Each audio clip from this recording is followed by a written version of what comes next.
The phone vibrated twice on the polished wood of Sarah Whitfield's desk, an insistent buzz against the quiet of her office. A notification from Anthony. "Sarah, you need to see this right now." She tapped the link in the screen filled with a Facebook event, Celebration of Life, Sarah Whitfield. What the hell is this? A memorial? For me? Below the flyer, a GoFundMe campaign had already pulled in $14,000 for funeral costs and family medical bills. I'm not dead. This is insane. Her thumb pressed call. Anthony picked up, his voice trembling. Sarah, I saw it 10 minutes ago. She's got a whole memorial planned. I didn't know what to do. She's been planning this for weeks. How did nobody think to call me before sending money? She hung up, but the image stayed burned into the screen. Her name, her face, a donation goal already surpassed. Back in her apartment, Sarah couldn't stop pacing. She dialed Anthony again, needing answers. Sarah, I thought you hung up. Are you okay? No, I'm not okay. I need to know when this farce is happening. When is it? It's Saturday, 2 days. She's blocked me. I can't see the event page anymore. He explained a mutual friend's share had tipped him off, and the GoFundMe already showed over $14,000. She blocked you so nobody could warn me. She's been planning this for weeks. It gets worse. The story she wrote about your accident is elaborate. She's raising money for your medical bills. Screenshot everything. The donor list, the event page, the GoFundMe. Send it all to me. I will. But Sarah, what are you going to do? You can't just let this happen. Don't tell her I'm alive. I'll handle this myself. 6 years ago, John Whitfield's sudden death left a modest estate, a small house, antique furniture, and 2 daughters who already distrusted each other. Everyone knows you were in Dad's study before the funeral. That clock is missing, Sarah. I was setting up the guest book. I didn't touch anything. You've always been jealous that Dad loved me more. Now you're stealing from his memory. The family, long conditioned to believe Stephanie's stories over Sarah's quiet independence, turned against her. At the will reading, the lawyer listed every item. The missing clock was held up as proof of Sarah's betrayal. When my own mother said, "How could you?" I realized there was nothing left to fight for. She stood up, walked out of the office, and cut all contact. That day began 6 years of silence. Back in the present, Sarah closed the old photo album and set her jaw. This time, I'm not the one who will be erased. Sarah's next call went to James Holloway, the attorney who had managed her business filings for years. Sarah, this is a new one. You sound like you're looking for a fight. I am. My sister is holding a memorial for me this Saturday, and she's collected 14 grand in donations. James pulled up the state's charitable solicitation statutes on his monitor, his expression darkening. Claiming funeral expenses for a living person is textbook wire fraud, but we need hard evidence before we can approach the egg. I have screenshots of the event, the GoFundMe, even the donor list. What more do you need? Witnesses, documentation at the event. You catch her in the act, or at least photograph the donation collection in real time. Then come with me. Bring your briefcase and your poker face. I want to walk in and watch her story collapse. He agreed immediately, but added that they'd need a forensic accountant to record every transaction. Good. I'm not just proving I'm alive, I'm making sure every cent goes back to those donors. Anthony texted a contact card moments later. David Chen, forensic accountant, with a note urging her to call fast. David Chen? This is Sarah Whitfield. Anthony Weber gave me your number. I need a forensic accountant for an urgent fraud case. He mentioned you'd be calling. Tell me what you need. A GoFundMe scam claiming I'm dead, with $14,000 already collected. I need the transaction trail documented before the memorial on Saturday. Send me the link. I'll pull the public donation records. Can you and your attorney meet me briefly this afternoon? By 4 o'clock, the 3 of them sat in James Holloway's office, a map of the community hall already spread across the desk. The priority is physical evidence, the printed donor list, the cash basket, the signage. No one acts until David has a complete photographic record. My body cam will be recording everything. I've already started tracing the GoFundMe's fund distribution. They use a two-step shuffle to obscure the account. And my role? You're the ghost at the feast. Don't speak until I give the signal. We let the evidence speak first.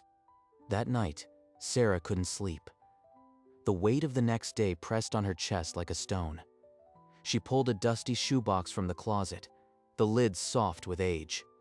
Inside was the Whitfield family album, untouched for 6 years. She turned the pages: birthday parties, Christmas mornings, a 4th of July picnic where Stephanie smiled with a missing tooth.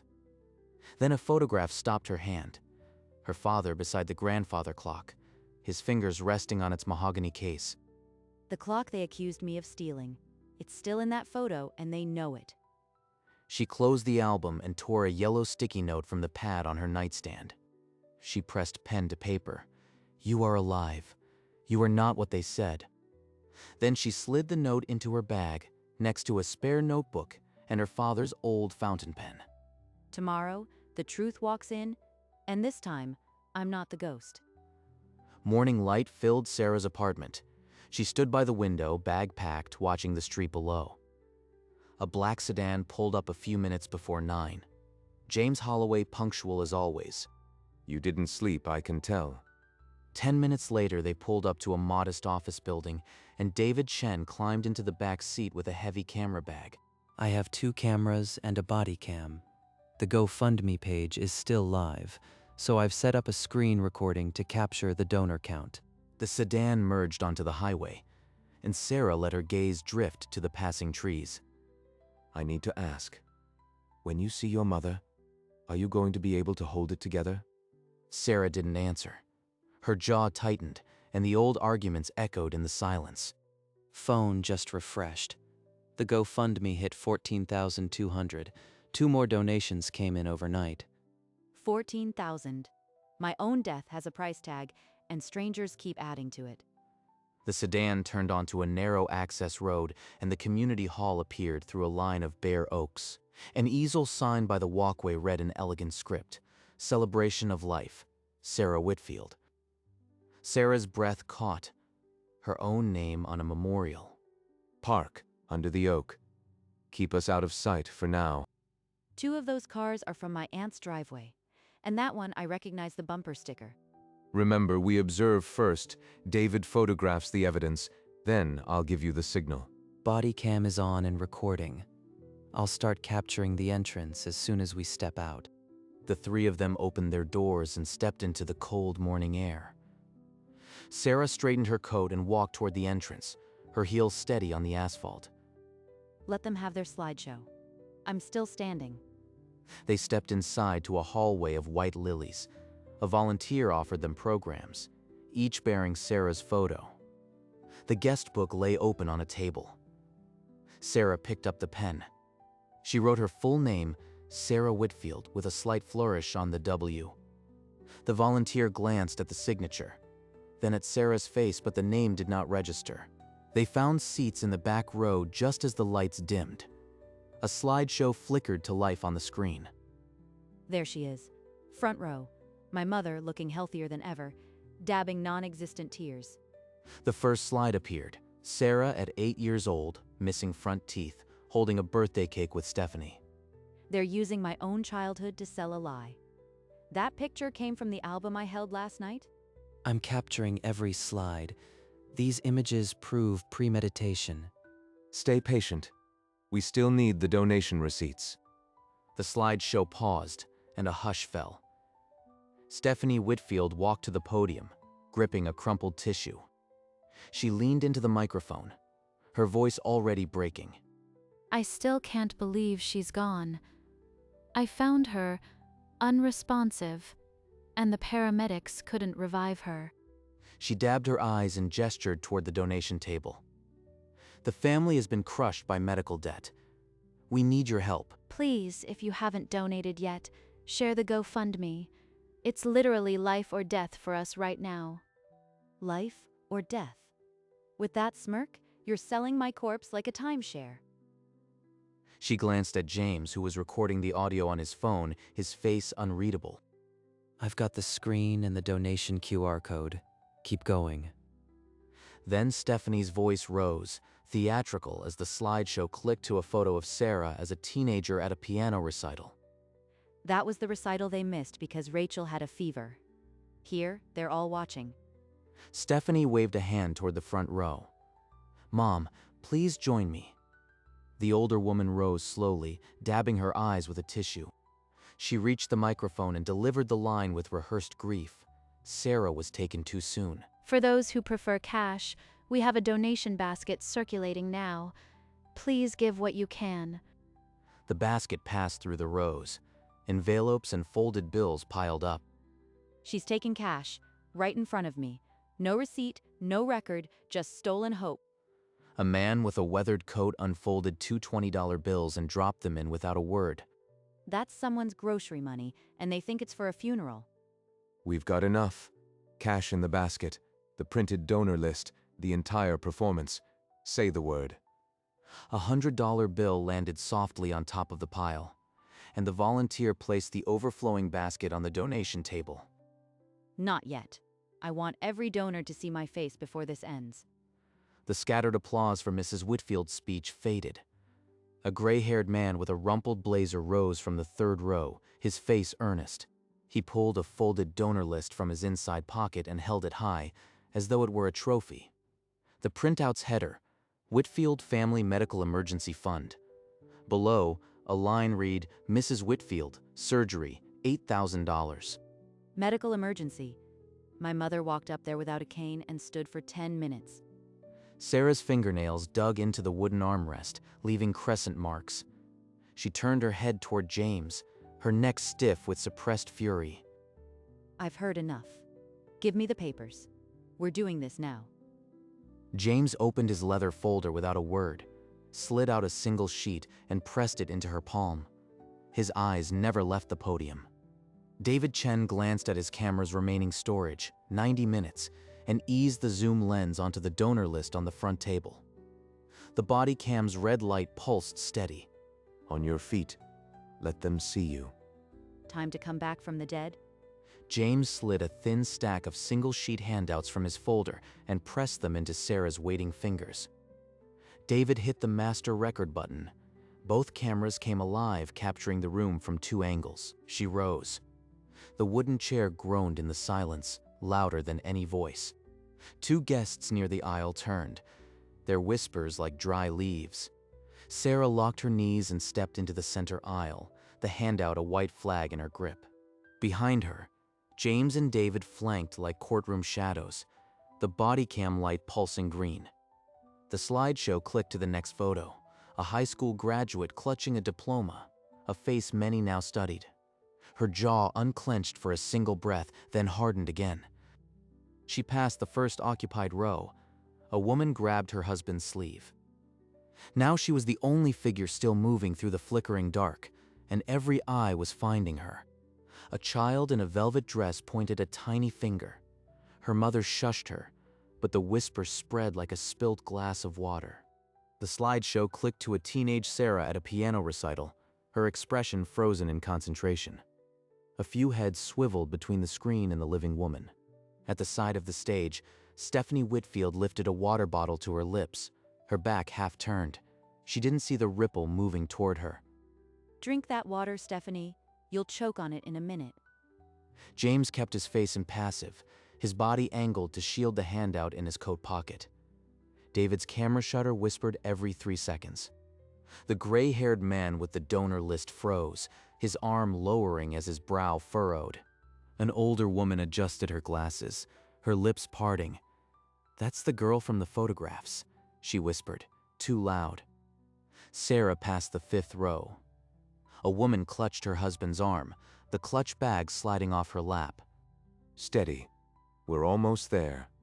Now only 10 feet of carpet remained between Sarah and the stage. The projector clicked again, and her high school graduation portrait filled the screen. A large man in a gray suit stood from a front row seat and stepped into the aisle, one hand raised. "Excuse me, you can't just interrupt a memorial," he said, his bulk filling the narrow gap. James Holloway moved between Sarah and the man, opening his wallet to reveal his state bar card. I'm her attorney. This is a legal matter, and you're interfering. The man's eyes dropped to the card, then back to Sarah's face. His mouth opened, but no sound came. Behind them, whispers erupted. Attorney? Is that really her? She's supposed to be dead. The room shifted, a collective intake of breath. Stephanie Whitfield turned from the side of the stage, the water bottle slipping from her fingers and thudding to the floor. No, no, that's impossible. The man in the suit stumbled backward, colliding with a floral arrangement. Lilies scattered across the carpet. Sarah didn't pause. She stepped around the man, her eyes locked on the microphone just a few feet away. James pocketed his wallet and followed, his voice low. Keep moving. You're almost there. Now every eye in the room was on her. The graduation portrait on the screen seemed to watch, frozen in youthful hope. Sarah reached the podium and stopped. Stephanie Whitfield stood 3 feet away, her mouth open but no sound emerging. Stephanie's throat worked, but the words lodged like stones. Her eyes darted toward the side door, then back to Sarah's face. The officiant, a thin man with a clerical collar, leaned forward. "I'm sorry, do you have a tribute for Sarah?" he asked, his voice cracking.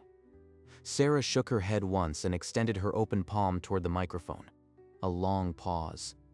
The officiant glanced at Stephanie, who remained petrified, then slid the stand towards Sarah, her fingers wrapped around the cold metal.